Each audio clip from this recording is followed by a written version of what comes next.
नमस्कार दोस्तों, मेरा नाम है प्रदीप चौहान। बात समझनी है तो पूरी सुननी होगी। और आज संडे का दिन है, विश्लेषण का दिन है किसी बड़ी खबर का। लेकिन आज खबर से ज़्यादा मैं कांग्रेस के विश्लेषण पे बात करना चाहूँगा, कांग्रेस का विश्लेषण करना चाहूँगा, क्योंकि हाल के दिनों में हमने आपने बहुत बात की कि कांग्रेस बदल रही है, राहुल कांग्रेस बन रही है, सोनिया कांग्रेस से बाहर निकल गई, बहुत ये बातें चल रही हैं। तो ये जानना समझना ज़रूरी है कि राहुल कांग्रेस है क्या। इसके साथ ही फिर सवाल उठता है कि ये बदलने की ज़रूरत क्यों पड़ी। और इन सब के बीच में अगर कांग्रेस बदल रही है और कांग्रेस अच्छे के लिए बदल रही है, तो इस सब का सेंटर है राहुल गांधी।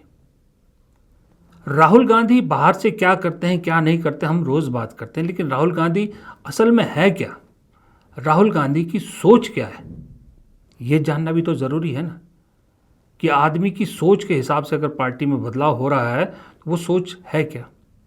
अब इसके लिए जाहिर सी बात है, हम आप जो बाहर से जानते हैं, ज़्यादा राहुल गांधी से ज़्यादा नज़दीकी नहीं है, हम उतना बेहतर तरीके से नहीं समझा सकते जितना बेहतर तरीके से वो शख्स समझा सकता है जो राहुल गांधी के इनर सर्कल का पार्ट हो। जी हाँ, इनर सर्कल मतलब जो वैचारिक इनर सर्कल है, थिंकर्स हैं राहुल गांधी के आसपास, जो थिंकर्स है उस सर्कल का आदमी। ऐसी एक शख्सियत को मैं आज आपके सामने लाना चाहता हूँ, जिनसे ये बातचीत करना चाहता हूँ इन सारे मुद्दों पर। वो शख्स का नाम शायद आपको मालूम भी है, उनका नाम है अनुपम। जी हाँ, ये अनुपम वही है जिन्होंने राहुल गांधी की किसी ज़माने में खूब वो भी की थी, आलोचना भी की थी। फिर उस आलोचना का खामियाजा भी भुगतना पड़ा इनको, क्योंकि जब ये कांग्रेस पार्टी में राहुल गांधी के विचार से जब लगातार विचार पढ़ते रहे, प्रभावित हुए, तो कांग्रेस पार्टी ज्वाइन की, राहुल गांधी से मिलकर ज्वाइन करी। लेकिन कांग्रेस पार्टी के अंदर आते ही इनके साथ वही खेल हुआ जो इसमें कांग्रेस पार्टी मशहूर है, यानी कि एक दूसरे की टांग खिंचाई करना। ये वो शख्स हैं जिन्हें बिहार चुनाव में सौपोल से टिकट दे दिया गया था कांग्रेस पार्टी की तरफ से। लेकिन सोचिए, नौजवान हैं, एक कॉर्पोरेट सेक्टर से आया, एक उसे समाज सेवक से के रूप में कांग्रेस ज्वाइन की थी, टिकट दे दी जाती है, और जब नॉमिनेशन के लिए आदमी निकलने वाला होता है तो खबर मिलती है कि आपकी टिकट तो काट दी गई है, क्योंकि आपके खिलाफ लोग लामबंद हो गए, क्योंकि आपने किसी ज़माने में राहुल गांधी की आलोचना की थी। और वो आदमी कुछ नहीं कहता, शांत रहता है। कोई भी और नेता होता, वो पार्टी छोड़ चुका होता, पार्टी के से बगावत कर चुका होता, लेकिन इस शख्स ने ना पार्टी छोड़ी ना पार्टी से बगावत की। हाँ, राहुल गांधी से मुलाकात, राहुल गांधी ने इनको फ़ोन किया इनफैक्ट, और राहुल गांधी से इन्होंने बाद में मुलाकात भी की, सिर्फ और सिर्फ उस आश्वासन पे आज भी पार्टी के लिए खूब काम कर रहे हैं। पार्टी ने इन्हें राष्ट्रीय प्रवक्ता भी बनाया है, पार्टी ने इन्हें अब इन्हीं के ज़िला का ज़िला अध्यक्ष भी बना दिया। जो राहुल गांधी ने कहा कि पार्टी में सबसे ज़्यादा ताकतवर अगर कोई होगा तो ज़िला अध्यक्ष होगा, वो इन्हें ताकत भी दे दी है। अक्सर मैंने कहा, जब भी कोई वैचारिक वो चाहिए होती है, राय चाहिए होती है, कुछ चाहिए होती है, तो राहुल गांधी इनको ज़रूर बुलाते हैं, राहुल गांधी से ये मुलाकातें करते हैं। तो इसीलिए मैंने आज अनुपम जी से रिक्वेस्ट की कि आइए हमारे इस प्लेटफॉर्म पे आइए, और हमारे कुछ संकोच या कुछ जो सवाल हैं, कुछ हम जानना चाहते हैं, उसके बारे में थोड़ा सा विस्तार से बताइए। तो दोस्तों, जैसा कि आप देख सकते हैं कि अनुपम जी हमारे साथ जुड़ गए हैं, स्क्रीन पर आपके सामने है। अनुपम जी, सबसे पहले तो पहली बार हमारे इस चैनल पर, हमारे इस प्लेटफॉर्म पे आपका बहुत बहुत स्वागत है। बहुत बहुत दूसरा, धन्यवाद Pradeep ji, thank you so much. जी जी जी। दूसरा सीधा सवाल आपसे ये पूछूंगा, क्योंकि जिस टॉपिक पे आज हम आपसे मुलाकात कर रहे हैं आप उसको रिप्रेजेंट करते हैं, दैट इज कि कांग्रेस में जो न्यू जनरेशन, यंग जनरेशन, या आप कहें कि जो अगली पीढ़ी कांग्रेस को अब आगे ले जाने की जिम्मेदारी जो शुरू की है। सबसे पहले मैं आपके राज्य पे आना चाहूंगा फिलहाल, क्योंकि लोग ये जरूर जानना चाहेंगे कि 6 महीने पहले तक, 7 महीने पहले तक जब बिहार में चुनाव थे तो कांग्रेस की बड़ी चर्चा हो रही थी। लेकिन अचानक से कांग्रेस का बिहार से कुछ खबर नहीं आ रही, बिहार में क्या हो रहा है किसी को कुछ मालूम नहीं। पहला, सबसे पहला सवाल तो जाहिर सी बात है, दर्शक यही जानना चाहेंगे कि बिहार में कांग्रेस क्या रुक गई है, या बिहार में कांग्रेस ने सफर जारी रखा हो। देखिए, चर्चा का जहां तक सवाल है प्रदीप जी, ये बहुत सामान्य बात है कि चुनावी राज्यों की चर्चा ज्यादा होती है, और जब जिस राज्य में चुनाव हो उसको लेकर देश भर में और उस राज्य में भी चर्चा ज्यादा होती है। तो अगर हम चर्चा की तुलना बिहार में जब चुनाव हो रहे थे उस वक्त से करेंगे तो बहुत ऑब्वियस सी बात है कि चर्चा कम है। बिहार में जब चुनाव थे तो चर्चा ज्यादा थी, कैंपेन्स को लेकर, तैयारियों को लेकर, सबके मूवमेंट्स को लेकर, कैंडिडेट्स को लेकर, नैरेटिव को लेकर, सरकार को लेकर, पक्ष विपक्ष, तो बहुत नेचुरल सी बात है। अभी आप देखिए आसाम को लेकर चर्चा ज्यादा है, अभी आप देखिए केरल को लेकर चर्चा ज्यादा है, तो बहुत नेचुरल है इलेक्शन स्टेट को लेकर चर्चा ज्यादा होना। लेकिन बहुत देखिए जो मूल प्रश्न है आपका, जिस भावना से आप ये बात पूछ रहे हैं, वो ये है कि वो चर्चा मूल सवाल नहीं है शायद आपका, वो है कि कांग्रेस बिहार में कर क्या रही है, सवाल शायद ये है आपका। तो देखिए बिहार में जो विधानसभा चुनाव के जो परिणाम आए, जो बहुत ही अप्रत्याशित परिणाम है, और उसको लेकर हम लोगों ने बहुत स्पष्ट राय रखी अपनी कि उसके पीछे किस तरह की जो पूरी स्टेट मशीनरी की जो एक बायस्ड भूमिका रही। चुनाव आयोग खुद एक पार्टी बन गया, 10-10 हजार रुपए किस तरह से सभी महिलाओं के अकाउंट में दिए गए, इन सब पे काफी पर्याप्त चर्चा हो चुकी है और इस पर लगभग एक आम सहमति अब है कि बिहार इलेक्शन का जो रिजल्ट है उसमें जो सत्ता है, उनकी जो बायसनेस है इलेक्शन कमीशन से लेकर स्टेट मशीनरी की, उसकी कितनी बड़ी भूमिका थी। तो खैर जो भी रिजल्ट आया उसके बावजूद भी, उस रिजल्ट के बाद बहुत ही सामान्य बात है कि कांग्रेस से जुड़े लोग, कांग्रेस के प्रति समर्थन का भाव रखने वाले लोग और विपक्ष के लिए जो लोग उत्साह में थे चुनाव के दौरान, वो हतोत्साहित होंगे परिणाम को देखकर, वो मायूस होंगे इस रिजल्ट को देखकर। तो वो नेचुरल सी बात है, मायूस हुए, मेरे जैसे लोग भी मायूस हुए, हम लोग जो बिल्कुल हीट ऑफ द एक्शन में थे, कैंपेन के बिल्कुल सेंटर में इन्वॉल्व थे, हम मायूस हुए। लेकिन उस मायूसी से और वो जो एक मायने में इलेक्शन रिजल्ट्स की जो, अगर उसको तबाही कहें हम, बर्बादी कहें, तो उस बर्बादी में से भी उम्मीद की किरण है। और उम्मीद की किरण ये है कि कांग्रेस पार्टी के पास पूरे बिहार में भारी संख्या में ऐसे ऊर्जावान नौजवान हैं जो कांग्रेस को अपनी पहली पार्टी के तौर पर देखते हैं, आज भी देखते हैं। गांव-गांव पंचायत में, आप जानते हैं मैं अपने गांव में रूटेड व्यक्ति हूं, कितना भी देश दुनिया घूमता रहा हूं, लेकिन मेरा एकमात्र अपना मकान मेरे गांव में है, मेरे डिस्ट्रिक्ट हेडक्वार्टर में भी नहीं है। तो I am someone who speaks the language of the village.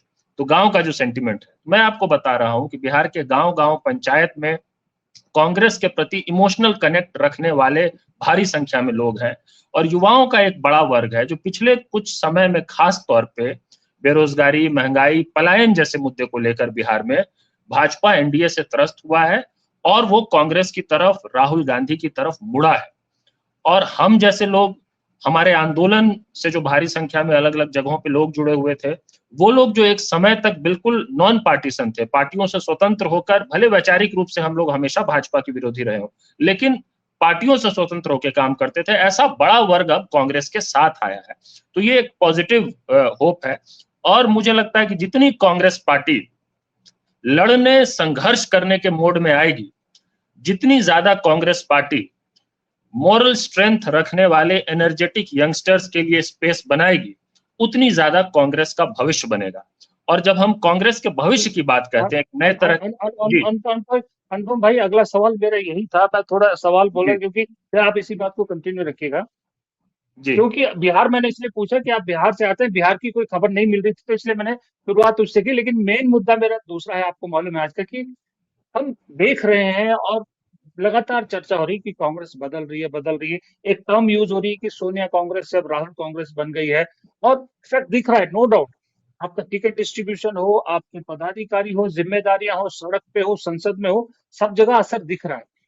ये अगर आप हमें समझा सके कि कांग्रेस में असल बदलाव क्या हो रहा है, क्या सिर्फ चेहरे बदले जा रहे हैं या विचारधारा के लेवल पे या किसी और लेवल पे भी बदलाव से गुजर रही है कांग्रेस? तो अगर गुजर रही है तो बदलाव है क्या?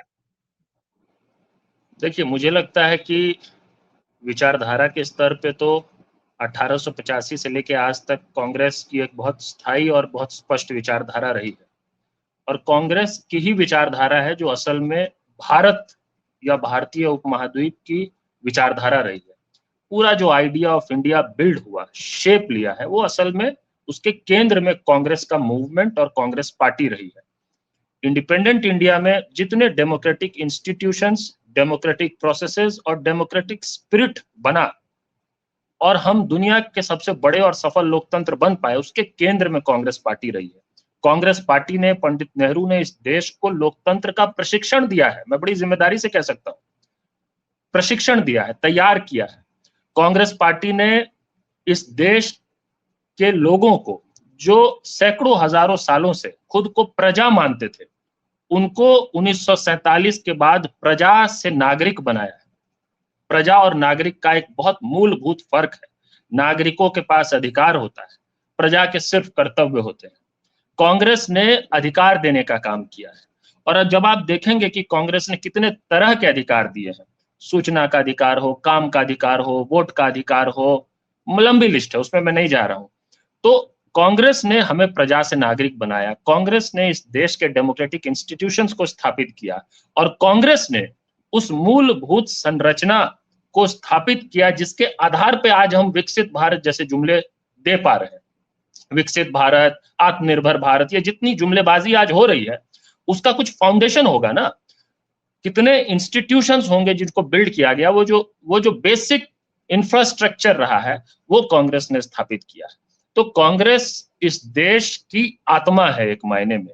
और कांग्रेस का बदलना आपका जो सवाल है, तो अगर हम, कांग्रेस को बदलने की जरूरत नहीं है, कांग्रेस को रिवाइव करने की जरूरत है। हम कुछ नया बनने की जरूरत ही नहीं है।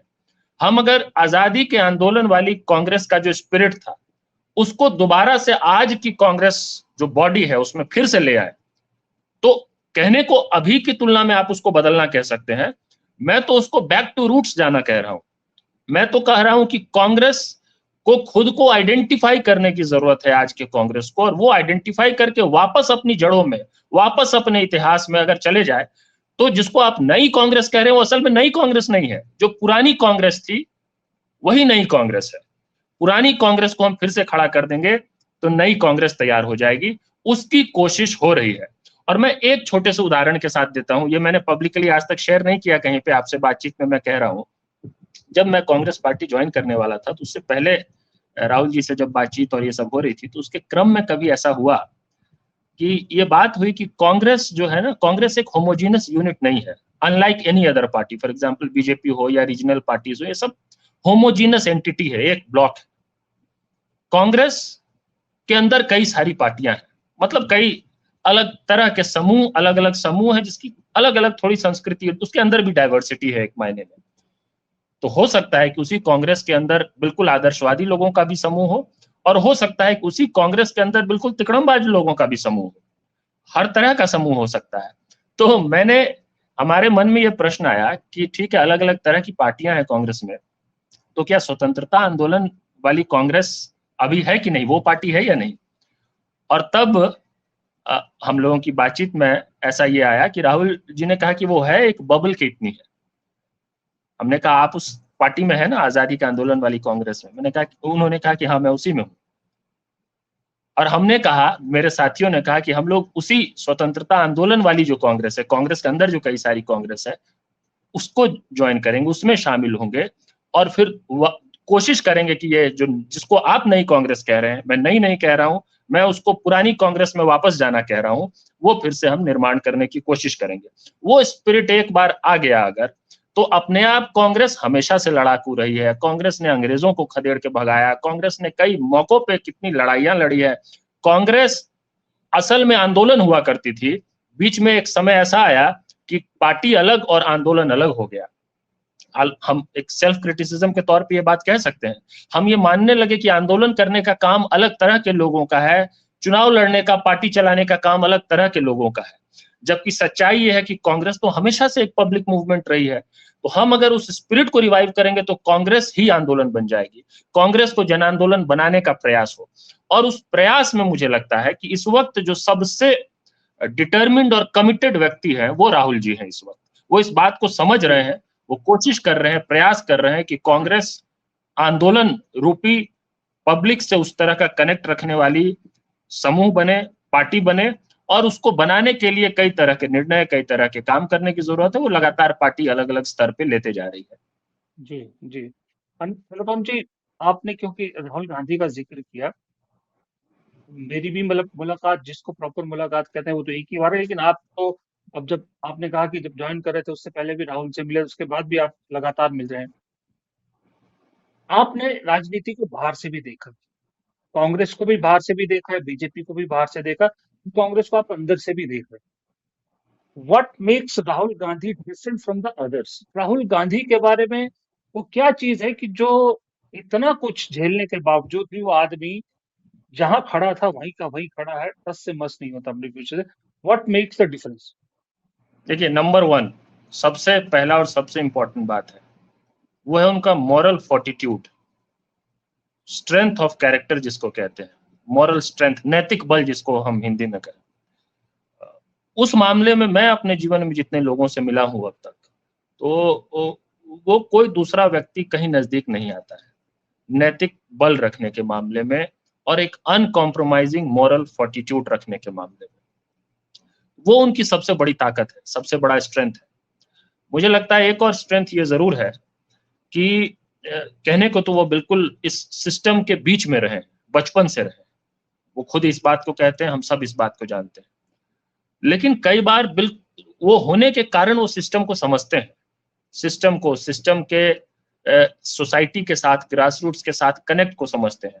तो वो जो कई चीजें समझने की जरूरत है, बेसिक इंटेलिजेंस इस पूरे तंत्र को समझने के लिए चाहिए, वो है उनके अंदर। वो होते हुए भी उस सिस्टम के आदमी नहीं है। मतलब जो सबसे इंटरेस्टिंग बात है, जिससे पता नहीं बहुत लोग इसको काउंटर इंट्यूटिव लगेगा कई लोगों को, मतलब एक व्यक्ति जो बचपन से उसके केंद्र में रहा है, वो असल में ही is a challenger to that system. आमतौर पे इस तरह के जो चैलेंजर जो सिस्टम को ठीक करने, बदलने या कुछ नया समाज बनाने की बात करते हैं, वो बाहर से कोई आता है जो सिस्टम की तोड़ने की कोशिश करता है। राहुल जी ने सब कुछ देखा है, शुरू से देखा, समझा, जानते हुए भी जो कई तरह के लोभ लालच आमतौर पे राजनीतिज्ञों में होता है, जिसमें सत्ता की लालसा हो, जिसमें पावर पाने के लिए हर मीन्स को जायज मान लेना होता है कई बार, और बहुत सामान्य है। हर राजनीतिक दल के हर नेता को ये लगता है कि भाई, मतलब अगर मुझे कुछ ये गड़बड़ काम करके मैं सरकार में आ जाऊंगा, मैं विधायक सांसद बन जाऊंगा, मैं मंत्री बन जाऊंगा, तो बनने के बाद ठीक कर लूंगा। ये जो कहते हैं एंड जस्टिफाइज द मीन्स, तो ही समवन जो इस बात को नहीं मानते, उस मायने में ही इज क्वाइट लाइक गांधी, जो जो जिसको कहे कि साधन की जो पवित्रता है, कि आप किसी लक्ष्य तक पहुंचने का जो माध्यम आपका है, वो माध्यम और वो तरीका सही रहे, वो भी उतना ही महत्वपूर्ण है जितना कि लक्ष्य तक पहुंचना। तो महात्मा गांधी चौरी चौरा में पुलिस थाने में आग लगाने की घटना के बाद इतने बड़े आंदोलन को वापस ले लेते हैं। ऐसे समय में वापस ले लेते हैं जब बड़े वर्ग को लग रहा था कि ये तो अंग्रेजों को हम भगा देते, और ये गांधी ने आंदोलन वापस ले लिया, क्योंकि उनका मानना था कि नहीं, हिंसा से तो समाधान नहीं होगा। तो ये इस तरह की सोच समझ और उसको अपने व्यवहार में लाने की क्षमता बहुत कम लोगों में होती है। मुझे लगता है कि ये कुछ बेसिक क्वालिटीज उनमें है जिनसे मेरे जैसे लोग आकर्षित हुए, और इस कारण से इस अनुपम जी, अनुपम जी एक चीज बताइए, आपने एक बड़ी अच्छी बात बोली अभी कि गांधी और उसका बात की। राहुल गांधी बेसिकली नेहरूियन है कि गांधीयन की सोच वाले ज्यादा है?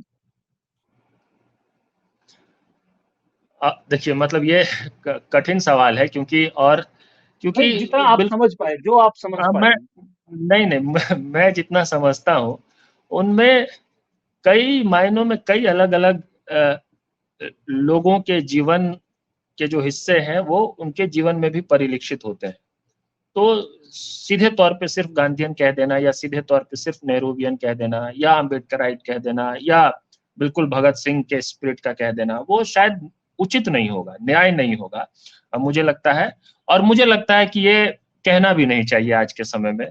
इस वक्त राहुल जी हमारे बीच एक बड़ी लड़ाई, बड़े संघर्ष को लीड कर रहे हैं, और बातचीत में हम जरूर तुलनात्मक दृष्टि से, एग्जाम्पल देने के लिए मैंने चौरी चौरा का उदाहरण देते हुए कह दिया कि ये बेसिक क्वालिटी उनमें है, लेकिन हम लोगों को बचना चाहिए। वर्तमान दौर के हमारे जो लीडर्स हैं, उनकी सीधी तुलना बिल्कुल जो हमारे जो जो महानायक रहे हैं, जिन्होंने आजादी दिलाई, उनसे करने से।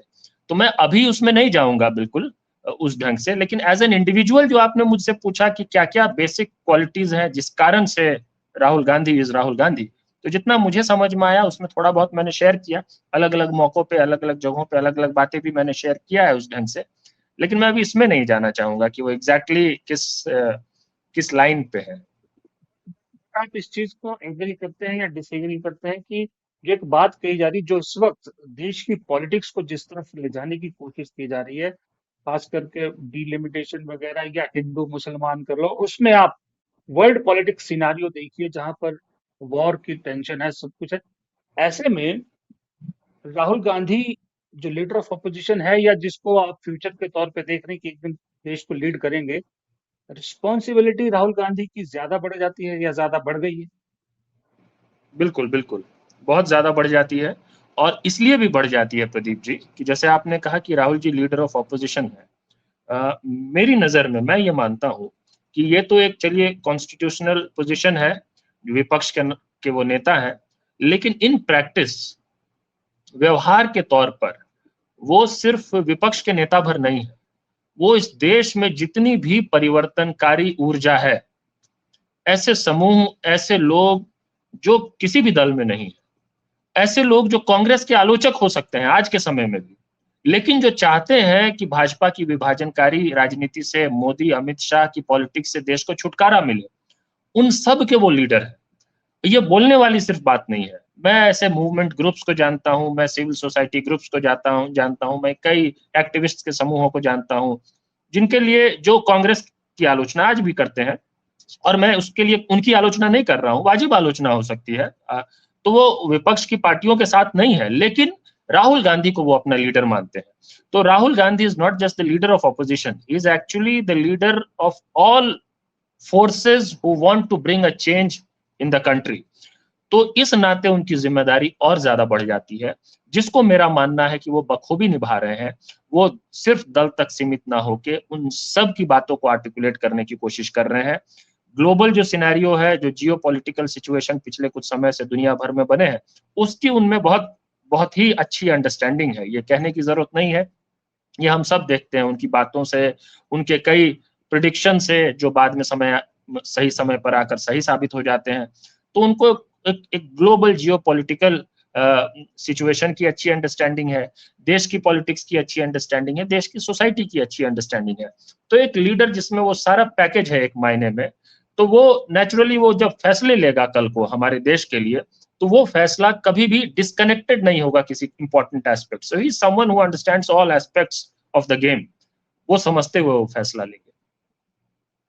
जी अनुभव जी, आपके पास वक्त की कमी है, बस लास्ट सवाल, वापस टॉपिक पे आ गई थी ना, कि आपने एक बहुत अच्छी बात बोली कि Rahul Gandhi is not a leader of opposition only, जितने भी सरकार से सवाल पूछना चाहते हैं सबके नेता हैं। ऐसे में आपने एक बात पहले बोली थी कि Congress is going back to roots. अब हम कह रहे हैं कि कांग्रेस बदल रही है, आप कह रहे हैं बैक टू रूट्स। अब सवाल सिर्फ ये बचता है, क्योंकि आपका वक्त की कमी, की इसकी जरूरत क्यों महसूस हुई कि बैक टू रूट्स जाना ही पड़ेगा? देखिए, मुझे लगता है कि जब हम कांग्रेस के कॉन्टेक्स्ट में बैक टू रूट्स की बात करते हैं, तो कांग्रेस ही नहीं, किसी भी राजनीतिक दल को आइडियली उस कांग्रेस जैसा बनने की कोशिश करनी चाहिए जिसको हम रूट्स कह रहे हैं असल में। मतलब जैसे एक ऐड होता था ना प्रदीप जी, एक एक एक आमिर खान एक ऐड करते थे, ठंडा मतलब कोका कोला। तो मैं कई बार अपने दोस्तों के साथ हंसी मजाक में कहता हूँ कि बाकी पार्टियां तो बहुत हैं, कोई जाटों की पार्टी है, कोई दलितों की पार्टी है, कोई मुसलमान की पार्टी है, कोई हिंदुओं की पार्टी है, कोई यादवों की पार्टी है, ये सब है। इस देश में एक ही राजनीतिक दल है जिसको समाज के हर वर्ग का वोट चाहिए, जिसको हिंदुओं का भी चाहिए, मुसलमानों का भी चाहिए, सिख का भी चाहिए, ईसाई का भी चाहिए, ब्राह्मण का भी चाहिए, दलित का भी चाहिए। तो कांग्रेस के सक्सेस में ये अंतर्निहित है, इम्प्लिसिट है, कि सामाजिक सद्भाव होगा, सोसाइटी साथ में चलेगी। तो इसलिए कांग्रेस जो दल है, जैसे कहते हैं ना कि ठंडा मतलब कोका कोला, मेरा मानना है पार्टी मतलब कांग्रेस। बाकी सब जो है वो सब अलग अलग इंटरेस्ट ग्रुप्स हैं। इस देश में राजनीतिक दल अगर कोई है तो एक ही है, वो कांग्रेस पार्टी है, जिससे इस देश का भला हो सकता है। और इतिहास गवाह है कि जब जब इस देश में समाज में विभाजन हुआ है, वो विभाजन हिंदू मुसलमान के नाम पे हो, वो विभाजन जाति के नाम पे हो, सबसे ज्यादा नुकसान अगर किसी दल का हुआ है तो वो है कांग्रेस पार्टी। और जब जब समाज में सौहार्द रहा है तो सफलता अगर किसी दल का होता है तो वो है कांग्रेस पार्टी। इस देश के नागरिकों को यह बात समझने की जरूरत है कि जब आप कांग्रेस को सफल कर रहे होते हैं राजनीतिक रूप से, तो आप सिर्फ कांग्रेस को सफल नहीं कर रहे होते हैं, आप इस देश में सामाजिक सौहार्द, यूनिटी इन डाइवर्सिटी का जो बेसिक आइडिया है उसको लागू कर रहे होते हैं। इसीलिए कांग्रेस सिर्फ कांग्रेस कार्यकर्ताओं की पार्टी नहीं है, सिर्फ कांग्रेस के नेताओं की पार्टी नहीं है, हर उस नागरिक की पार्टी है जो 1947 में आजादी के बाद प्रजा से नागरिक बने। हर उस नागरिक की पार्टी है जिनको अधिकार चाहिए, जो निर्माणवादी है, विध्वंसवादी नहीं है, जिनका प्रतीक हाथ या चरखा रहा है, जिनका प्रतीक बुलडोजर नहीं रहा है। आज जो लड़ाई है प्रदीप जी, जो दो तरह के फोर्सेस के बीच में, आप स्पष्ट रूप से देख लीजिए, एक तरफ वो समूह है जिसने देश के विचार का निर्माण किया, लोकतंत्र का, संस्थाओं का हर वक्त निर्माण किया, उनका प्रतीक भी क्या था? चरखा, निर्माण। और दूसरी तरफ वो ताकत है जिन्होंने सिर्फ विध्वंस किया है, अधिकार छीने हैं, आज भी छीनने की कोशिश हो रही है। उनका प्रतीक क्या है? बुलडोजर। ये निर्माण और विध्वंस के बीच में इस देश के नागरिकों को चुनना है। ये सिर्फ कांग्रेस भाजपा के बीच में चुनाव नहीं है। और इसलिए जब अलायंस की भी कई बार लोग हमसे सवाल पूछते हैं तो मैं ये कहता हूं कि देखिए, electoral alliance is a different thing. चुनावी गठबंधन कई बार सिर्फ इस जोड़ घटाव से बनता है कि वोट का डिवीजन ना हो, लेकिन सही मायने में तो दो तरह के फोर्सेस हैं और वो सारे हमारे अलायंस पार्टनर्स हैं जो इस दो तरह के फोर्सेस में, इस संघर्ष में, इस लड़ाई में जो देश को बचाना चाहते हैं। एक तरफ देश बचाने वाले लोग हैं, दूसरे तरफ देश बेचने वाले लोग, बहुत स्पष्ट है। एक तरफ भारत को जोड़ने की बात करने वाले लोग हैं, एक तरफ भारत को, भारत के समाज को खंड खंड तोड़ने की बात करने वाले लोग। इसमें तीसरा समूह ही नहीं है, दो क्लियर ये है। और हर वो व्यक्ति जो देश को बचाना चाहता है, राष्ट्र निर्माण करना चाहता है, वो सब कांग्रेस के अलायंस पार्टनर्स है। हर वो नागरिक हमारे गठबंधन का हिस्सा है, हर वो दल हमारे गठबंधन का हिस्सा है। तो मुझे लगता है कि हम लोग अगर इस विचार को अपने ज्यादा से ज्यादा साथियों, कार्यकर्ताओं, नेताओं तक पहुंचाते रहे, नागरिकों तक पहुंचाते रहे, तो भविष्य इस देश का उज्जवल है और भविष्य इस देश का कांग्रेस के माध्यम से ही है। जी, बहुत शानदार अनुपम जी। आपने एक्चुअल में एक जो अभी कांग्रेस और दूसरी पार्टियों का जो डिफरेंस बताया ना, सही में बताऊं, 28 साल हो गए पत्रकारिता करते हुए, जिसमें से मैंने 16 साल तो कांग्रेस कवर किए। इस एंगल का जो आपने कहा ना, ग्रुप ऑफ जो है वो पास्ट या इस तरह से, और कांग्रेस इज अ पार्टी, ये डिफरेंस वाकई में बताने वाला आप मिले मुझे। मैंने सोचने में मजबूर किया आपने कि हाँ यार, ये एक डिफरेंस होता है। काश ये चीज आपकी पार्टी के लोग और भी लोगों को बता सके, जमीन तक पहुंचा सके, तो मुझे ऐसा लगता है कि जो देश की ओल्डेस्ट और सबसे बड़ी पार्टी है, मैं आज भी, बेशक बीजेपी कहती है हमारे इतने सारे वो हैं मेंबर है ये, लेकिन मेरे हिसाब से आज भी इस देश की सबसे बड़ी पार्टी कांग्रेस है, क्योंकि कन्याकुमारी से लेकर कश्मीर तक अगर किसी की जड़ है तो वो सिर्फ कांग्रेस की। लेकिन जरूरत है कि उन जड़ों को खाद पानी, इस तरह का खाद पानी जो आप बता रहे हैं, इस तरह का खाद पानी पहुंच नहीं रहा। अगर ये खाद पानी पहुंच जाए तो इस देश में लोकतंत्र भी मजबूत हो, और लोकतंत्र पे खतरा है वो भी बच जाएगा। ये मेरी राय है, ये मेरी पर्सनल राय है।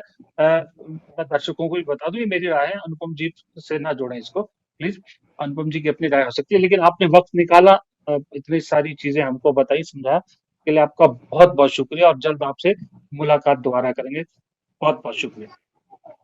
Thank you so much Pradeep ji, मुझे समय देने के लिए। Thank you. Thank you.